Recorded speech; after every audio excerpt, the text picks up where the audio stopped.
University మంచి భవిష్యత్తు కోసం తెలుగు విద్యార్థులు ఇష్టపడే యూనివర్సిటీ. కాల్ 9059052378 9059052379. నమస్తే, welcome back to iDream media. నేను మీ ఝాన్సీ. ఇప్పుడున్న జనరేషన్కి సెడెంటరీ లైఫ్ స్టైల్ చాలా అలవాటు అయిపోయింది. తప్పదు, జాబ్స్ కూడా అలాగే ఉంటున్నాయి కాబట్టి 8 to 10 అవర్స్ ఎక్కువగా ల్యాప్టాప్ ముందు కూర్చోవడం, ఎక్కువసేపు ల్యాప్టాప్ ముందు కూర్చొని వర్క్ చేయడం వల్ల చాలా డిస్క్ ప్రాబ్లమ్స్, బ్యాక్ పెయిన్స్ అయితే వస్తున్నాయి. మరి ఇలా వచ్చినప్పుడు తీసుకోవాల్సిన జాగ్రత్తలు ఏంటి? ఇవి క్రానికల్ అయ్యి ఇంకా వరస్ట్ కండిషన్స్లోకి వెళ్లకుండా ముందుగానే ఎలాంటి ట్రీట్మెంట్ తీసుకోవాలి, ఈ విషయాలు డిస్కస్ చేద్దాం. ప్రస్తుతంతో consultant pain management doctor Sohel garu ఉన్నారు ఫ్రమ్ అపోలో హాస్పిటల్ నుంచి. నమస్తే సార్. నమస్తే అండి. సార్, ఇప్పుడున్న లైఫ్ స్టైల్కి అంటే 80%, 100లో ఒక 60% మనకి సాఫ్ట్వేర్ వాళ్ళే ఉన్నారు. జనరల్గా ఎక్కువగా సమస్యలు కూడా వాళ్ళలోనే వస్తున్నాయి. అండ్ సాఫ్ట్వేర్ వాళ్ళని పక్కన పెట్టేస్తే, అంటే వాళ్ళు కాకుండా చాలా మందిలో కూడా కూర్చొని చేసే జాబ్స్ ఎక్కువ చేస్తున్న వాళ్ళలో కూడా బ్యాక్ పెయిన్ వస్తుంది. అండ్ ఇతర కారణాల వల్ల వేరే వాళ్ళలో కూడా వస్తుంది. సో ఈ బ్యాక్ పెయిన్ సివియారిటీని బట్టి మనం ఎలాంటి ట్రీట్మెంట్ తీసుకోవాలి, ఎలాంటి మెడికేషన్ తీసుకుంటే మంచిది అంటారు? సో ఫస్ట్ ఆఫ్ ఆల్ ఏంటి, బ్యాక్ పెయిన్ అనేది ఇప్పుడు చాలా సర్వసాధారణం అయిపోయిందండి. ఎందుకంటే సెడెంటరీ లైఫ్ స్టైల్ ఒకటి, ఎందుకంటే ఇప్పుడు సాఫ్ట్వేర్ ప్రొఫెషనల్స్ ఉన్నారు, వాళ్ళు డెస్క్ జాబ్. సో యాక్టివిటీ అనేది తగ్గిపోయింది. సో మనకి మోస్ట్ కామన్ ప్రాబ్లం పెయిన్లో చాలా రకాల ప్రాబ్లమ్స్ ఉన్నాయండి. దాంట్లో 80% of the problems are due to back pain. So it's a major component. So because of sedentary lifestyle వాళ్ళ వెయిట్ అనేది కూడా పెరిగిపోతుంది, యాక్టివిటీ తగ్గిపోతుంది, ఆబ్వియస్లీ ఎక్సర్సైజ్ అనేది లేదు. దెన్ ఈ సెడెంటరీ లైఫ్ స్టైల్ వల్ల వెయిట్ పెరిగిపోయి, ఈ వెయిట్ వల్ల మన బ్యాక్ అనేది it's a wait bearing area. మొత్తం వెయిట్ అనేది మన బ్యాక్ చూసుకుంటుంది, మన బాడీ వెయిట్ మొత్తం బ్యాక్ మీద పడుతుంది అనమాట. సో ఈ వెయిట్ పెరగడం వల్ల బ్యాక్ మీద స్ట్రెస్ ఎక్కువైపోతుంది. సో దానివల్ల ఫ్యూచర్లో అరుగుదల, ఈ బోన్స్ అనేది, జాయింట్స్ అనేది డిస్క్ అరిగిపోయింది అంటారు. This is the major reason అండి. Weight gain is the major reason. So ఈ వెయిట్ పెరగడం వల్ల ఈ డిస్క్ మీద ఎఫెక్ట్ పడుతుంది. ఇప్పుడు ఫర్ ఎగ్జాంపుల్ మనకి this is the spine. So this is the major weight bearing area అనమాట. This is the lower back అంటారు దీన్ని. ఈ బోన్స్ మధ్యలో ఈ డిస్క్స్ అనేది ఉంటాయి. డిస్క్ అనేది స్పాంజ్ లైక్ స్ట్రక్చర్స్. ఈ స్పాంజెస్ అనేది షాక్ అబ్జార్బర్స్ అనమాట. మన కార్లో, బైక్స్ లో ఉంటాయి కదా షాక్. ఆ షాక్ ని ఈ బోన్ కి మధ్యలో షాక్ రాకుండా ఈ డిస్క్స్ ఉంటాయి. సో మనకి ఏమవుతుందంటే ఈ వెయిట్ పెరగడం వల్ల ఈ డిస్క్ మీద ఎఫెక్ట్ పడి ఈ డిస్క్ అనేది బయటకు వచ్చేస్తుంది. డిస్క్ అనేది ఆ ప్లేస్ లో ఉండకుండా బయటకు వచ్చేస్తుంది. బయటకు వచ్చేసి ఇప్పుడు మన నరాలు, ఇవన్నీ ఈ స్ట్రక్చర్స్ అన్ని నరాలండి. మన కాళ్ళకి సప్లై అనేది ఇక్కడ నుంచి వస్తుంది, స్పైన్ నుంచే వస్తుంది. సో ఈ నరంకి వెళ్ళి కంప్రెస్ చేస్తుంది. దీన్ని కామన్ గా సయాటికా అంటారు. So back pain is different, sciatica is different. Back pain అంటే ఆ లోవర్ బ్యాక్ అక్కడ వరకే ఉంటుంది. సయాటికా అంటే కాలుకి స్ప్రెడ్ అవుతుంది. డిస్క్ అనేది దాని ప్లేస్మెంట్ మారిపోవడం వల్ల అది నర్వ్స్ మీద దాని ప్రభావం పడుతుంది. దాన్ని మనం సయాటికా అంటాం. సో ఇప్పుడు అంటున్నారు, ఇప్పుడు లేటెస్ట్ గా sitting is the new smoking అని అంటున్నారు. New smoking? ఎస్. అంటే స్మోకింగ్ వల్ల ఎంత డేంజర్ ఉంటుందో, ఎక్కువ సేపు కూర్చొని పనిచేయడం వల్ల కూడా దట్ ఇస్ సేమ్ రిస్క్ ఉంటుంది. అంటే risk of heart attacks, risk of back pains.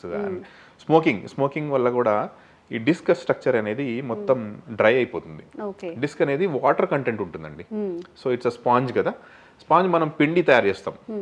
So chapatis కోసం పిండి తయారు చేస్తాం కదా, తయారు చేసినప్పుడు ఎంత సాఫ్ట్ ఉంటుంది అది. సో డిస్క్ అలాంటిదే. ఇప్పుడు ఆ పిండిని అట్లా పెట్టేద్దాం, డ్రై అయిపోతుంది. డ్రై అయిపోయేలా క్రాక్స్ వచ్చేస్తాయి. సో ఆ క్రాక్స్ ఎందుకంటే ఈ స్మోకింగ్ వల్ల, ఈ వెయిట్ గెయిన్ వల్ల. సేమ్ ఎగ్జాంపుల్ అనమాట, ఆ డిస్క్ కూడా అట్లాంటిదే. సో ఈ క్రాక్స్ వచ్చి బయట లేయర్ అనేది క్రాక్ వచ్చిందంటే లోపల ఇంకో లేయర్ ఉంటుంది. ఆ పదార్థం కనుక బయటికి వస్తే ఆ పదార్థం ఇరిటేట్ చేస్తుందండి నర్వ్స్ని, నరాలని ఇరిటేట్ చేసి అప్పుడు సయాటిక్ పెయిన్ వస్తుంది. ప్లస్ డిస్క్ క్రాక్ అవ్వడం వల్ల కూడా అక్కడ మాత్రమే పెయిన్ ఉంటుంది, back pain. And mostly young people వల్ల, ఇప్పుడు మన బ్యాక్ అంటే ఇట్స్ అ కాంప్లెక్స్ స్ట్రక్చర్. దాంట్లో నరాలు ఉంటాయి, బోన్స్ ఉంటాయి, డిస్క్స్ ఉంటాయి. మన బోన్స్ మధ్యలో జాయింట్స్ ఉంటాయి అండ్ మజిల్స్ ఉంటాయి. సో ఒక్కొక్కరికి ఒక్కొక్క టైప్ ఆఫ్ పెయిన్ ఉంటుంది. మజిల్స్ వల్ల వచ్చే పెయిన్ డిఫరెంట్, బోన్ ఈ డిస్క్ డిజనరేషన్ వల్ల వచ్చే పెయిన్ డిఫరెంట్, బోన్ ఫ్రాక్చర్స్ అవుతాయి పడినప్పుడు, ఆ ఫ్రాక్చర్ వల్ల వచ్చే పెయిన్ డిఫరెంట్. ఇలా డిఫరెంట్ ఉంటాయండి. సో వీళ్ళని మనం పేషెంట్స్ని ఎగ్జామిన్ చేస్తాం. ఎగ్జామిన్ చేసిన తర్వాతనే మనకి ఒక డయాగ్నోసిస్ వస్తుంది. ఓకే. ఇందులో మనకి ఏమైనా డౌట్స్ ఉంటే ఫర్దర్గా మనం సిటీ స్కాన్ కానీ ఎంఆర్ఐ కానీ హెల్ప్ తీసుకుంటాం. అంటే ఎంత సివియారిటీ ఉంది సివియారిటీని బట్టి దాన్ని బట్టి మనం ప్లాన్ చేయాలి.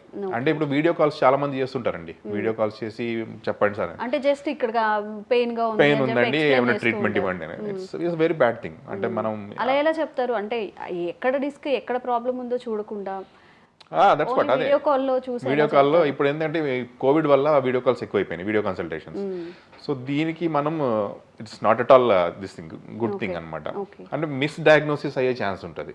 కొన్ని టెస్ట్లు ఉంటాయి మనకి, ఆ టెస్ట్లు అన్ని చేసిన తర్వాత మనం నిర్ధారణ చేస్తాం దేని వల్ల వస్తుంది పెయిన్ అనేది. మీరు అన్నట్టు డిస్క్ ప్రాబ్లమ్స్, డిస్క్ కనుక ఇరిటేట్ అయినా, డిస్క్లో ఇబ్బందులు వచ్చినా కానీ మరి ఎలాంటి ట్రీట్మెంట్ తీసుకుంటే మంచిది? సో యూజువల్లీ మనకి స్టెరాయిడ్ ఇంజెక్షన్స్ అని ఇస్తాం. స్టెరాయిడ్స్ వల్ల మళ్ళీ సైడ్ ఎఫెక్ట్స్ వస్తాయి అంటూ ఉంటారు కదా. అంటే స్టెరాయిడ్స్ కోవిడ్లో కూడా చాలా స్టెరాయిడ్స్ యూజ్ చేయడం వల్ల షుగర్ వచ్చిందని చెప్తూ ఉంటారు. సో స్టెరాయిడ్స్ అనేది మన ఆహారం లాంటిదండి.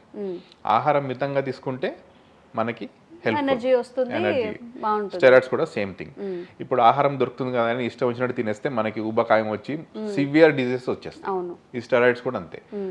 మనం కంటిన్యూస్గా ఓవర్ మంత్స్ ఇయర్స్ తీసుకుంటే ఈ స్టెరాయిడ్స్ వల్ల ప్రాబ్లం వస్తుంది. ప్లస్ కోవిడ్లో ఇచ్చిన స్టెరాయిడ్స్ వేరు, స్ట్రెంత్ వేరండి, చాలా హై డోస్ స్టెరాయిడ్స్ అవి. మనం ఇక్కడ ఇచ్చేది చాలా low dose steroid, single shot injection ఉంటుంది. మన లోకల్ అనస్థీషియా ప్లస్ స్టెరాయిడ్ ఇచ్చి మనం చేస్తాం. Anti inflammatory medicines. సో ఇవి ఒక్క షాట్ తోటి మేల్ చేస్తాయండి బాడీ. ఇది కంటిన్యూస్గా వాడితే మాత్రం ఆహారం ఎట్లా అంటే ఇది కూడా సేమ్. సో భయపడాల్సిన అవసరమే లేదు. స్టెరాయిడ్స్ అనేది కోవిడ్ వల్ల నెగిటివ్ అది వచ్చేసింది, but it's not a bad thing, very good thing. And government నుంచి కూడా జనరల్గా ఆ టైంలో ఎక్కువ స్టెరాయిడ్స్ యూజ్ చేశారు అని చెప్పి డోసెస్ విషయంలో రెస్ట్రిక్షన్స్ ఏమి ఉండదు, ఇంతవరకే డోసెస్ యూజ్ చేయాలి, ఇంతకన్నా ఎక్కువ యూజ్ చేస్తే రెస్ట్రిక్షన్స్ ఉంటాయి, డెఫినెట్గా ఉంటాయండి. సో ఆ డోస్ ప్రకారమే పేషెంట్ బాడీ వెయిట్ ప్రకారమే ఆ డోస్ అడ్జస్ట్మెంట్ చేస్తాం. ఓకే. అండ్ జనరల్గా మీరు చెప్తున్నారు వీడియో కాల్స్ చేసి మాకు మెడికేషన్ అడుగుతున్నారు అని చెప్పి, ఎంతవరకు మనం ఇది సివియర్ కేసెస్గా తీసుకోవచ్చు? ఎలాంటి టెస్ట్లు అండ్ ఓకే ఈ టెస్ట్లు అంటే ఈ పెయిన్కి మెడికేషన్ సరిపోతుంది అలాంటివి ఏవైనా ఉన్నాయా? అంటే మనం యంగ్ ఇండివిజువల్స్ ఉన్నారు, వాళ్ళకి సడన్గా వెయిట్ లిఫ్ట్ చేశారు, నడుము పట్టేసింది అంటారు. సో మజిల్ స్పాజమ్, స్పాజమ్ వల్ల వచ్చే పెయిన్ డిఫరెంట్ ఉంటుంది. దానికి మనం మెడిసిన్స్ తోటి క్యూర్ చేసుకోవచ్చు. సివియారిటీ అంటే మనకి పర్సన్ అనేది వాళ్ళ పని వాళ్ళు చేసుకునేటట్లు ఉండాలి. వాళ్ళ పని చేసుకోలేకపోతున్నారంటే సంథింగ్ ఈజ్ రాంగ్. సో అలాంటప్పుడు హెల్ప్ తీసుకోవాలి కంపల్సరీగా. సెల్ఫ్ మెడికేషన్ తీసుకుంటుంటారు, అది యూజువల్లీగా ఒక 3 to 5 days వరకు పెయిన్ సబ్సైడ్ అయితే ఓకే. బట్ అంతకంటే ఎక్కువ అవుతుంది పెయిన్, ప్రొలాంగ్ అవుతుంది, తగ్గట్లేదు పెయిన్ అంటే సంథింగ్ ఇస్ రాంగ్ అని అనుకోవాలి. ఓకే, అప్పుడు ప్రాపర్ మెడికేషన్, ప్రాపర్ కన్సల్టేషన్తో మనం డెసిషన్ తీసుకుంటే మంచిది. ఎగ్జాక్ట్లీ. అండ్ మీరు అన్నారు sedentary life style and food కూడా అని చెప్పి, మరి ఎలాంటి ఫుడ్ హ్యాబిట్స్ పాటించాలి ఇలాంటి సివియర్గా పెయిన్స్ ఉన్నప్పుడు? నాన్ వెజ్ అనేది మితంగా తీసుకోవాలండి. Usually red meat, white meat ఉంటుంది, chicken, fish, eggs are very good. Whole eggs ఉంటుంది. ఎగ్ వైట్, ఇప్పుడు ఎగ్ వైట్ మీద కాన్సన్ట్రేట్ చేస్తున్నారు, అట్లా కాకుండా 2-3 హోల్ ఎగ్స్ తీసుకోవచ్చండి. కొలెస్ట్రాల్, ఎగ్ యోక్ ఉంటుంది ఎల్లోలో కొలెస్ట్రాల్ ఉంటుంది అంటారు.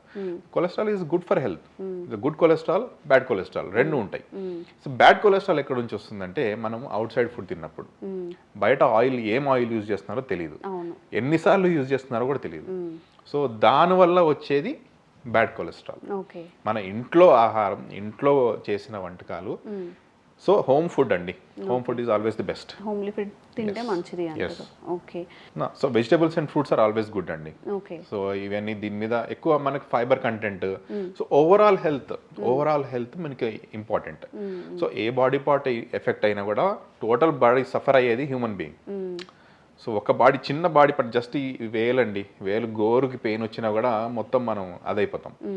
సో మనకి అన్ని మన ఆహారం అనేది మనం ఫోకస్ చేస్తే ఇది 80% of the thing is taken care about by food అండి. సో అదర్ 20% అంటారా, ఇట్ ఈస్ త్రూ ఎక్సర్సైజెస్. మళ్ళీ ఇక్కడ కూడా డౌట్స్ వస్తూ ఉంటాయి. ఇప్పుడు మాకు అసలే పెయిన్గా ఉంది, మేమేమో ఎక్సర్సైజ్ చేయలేకపోతున్నాం, కదలలేకపోతున్నాం, మీరు ఎక్సర్సైజ్ సజెస్ట్ చేస్తున్నారని చెప్పి. సో ఎక్సర్సైజ్ అంటే ఇప్పుడు పెయిన్ ఉన్నప్పుడు ఎక్సర్సైజ్ అనేది ఇట్స్ నాట్ సజెస్టబుల్. ముందు నుంచి జాగ్రత్త ముందు నుంచి తీసుకోవాలి. ఓకే. వెయిట్ కంట్రోల్ చేసుకుంటాం మనం. సో వెయిట్ కంట్రోల్ అనేది 80% డైట్, 20% ఎక్సర్సైజ్. ఓకే. సో ఈ ఎక్సర్సైజ్ అనేది రిగరస్ ఎక్సర్సైజ్ కాకుండా రెగ్యులర్ వాకింగ్ చేయండి, జాగింగ్ చేయండి. వెయిట్ లిఫ్టింగ్ అనేది మనకి మితంగా చేసుకుంటే బెటర్. ఓవర్గా లిఫ్ట్ చేస్తే that will cause again pain. Okay. Food habits కానీ మనం ఎక్సర్సైజ్ చేసేది కానీ పెయిన్ వచ్చినప్పుడు అప్పటికప్పుడు డెసిషన్స్ తీసుకోకుండా ముందు నుంచి జాగ్రత్తలు పాటిస్తే మంచిది. ఎగ్జాక్ట్లీ. ఇంకోటి మనం ఎక్సర్సైజ్ చేస్తున్నాము, కంటిన్యూస్గా చేయకూడదు ఎక్సర్సైజ్ కూడా.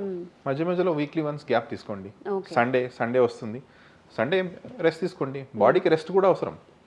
సో కంటిన్యూస్గా బాడీని ఇప్పుడు వేర్ అండ్ టేర్ అనేది ఉంటుంది. మెషిన్ని కంటిన్యూస్గా రన్ చేస్తే ఏమవుతుంది, వన్ డేలో అడ్డం పడుతుంది. సో మనకు సర్వీసింగ్ చేస్తుంటాం మధ్య మధ్యలో. సో బాడీకి అనేది రెస్ట్ ఇస్తే సెల్ఫ్ సర్వీసింగ్ చేసుకుంటుంది. ఆ రెస్ట్ వల్ల బాడీ విల్ రిజనరేట్ అండ్ నెక్స్ట్కి మనకి ఎనర్జీ అనేది మొత్తం రెడీగా ఉంటాం అనమాట. ఓకే. అట్లా. ఓకే అండి, థ్యాంక్ యూ సో మచ్.